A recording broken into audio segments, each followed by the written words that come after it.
आज मैं आप सबसे एक ऐसे केस पे डिस्कशन करने आया हूँ जिसमें आप समझेंगे कि किस तरीके से किसी की ड्रिंकिंग हैबिट्स या फिर हैबिचुअल ड्रिंकिंग उसके परिवार को तबाह कर सकती है या फिर तबाह होने की कगार पे लाके खड़ा कर देती है।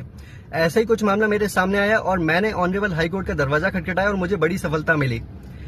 ये पूरा मामला था एक लड़की और उसके परिवार से जुड़ा हुआ, जिसमें एक परिवार अपनी स्वेच्छा से अपनी पुत्री का विवाह किसी से फिक्स करते हैं और कुछ समय बाद वो रिश्ता तय होने के बाद उसकी एंगेजमेंट कर देते हैं। वो पूरी एंगेजमेंट करीब 3 से 4 महीने रहती है, लेकिन जो लड़की के पिताजी होते हैं उनकी डेली ड्रिंकिंग की हैबिट ही उनको ले डूबती है।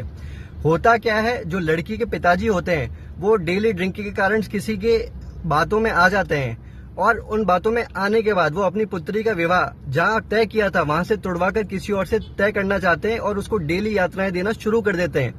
इन यात्राओं से वह लड़की परेशान हो जाती है, लेकिन इसी बीच हो क्या रहा होता है, वो डेली अपने फियांसे से बात करती रहती है और वो उनसे अटैच हो गई होती है।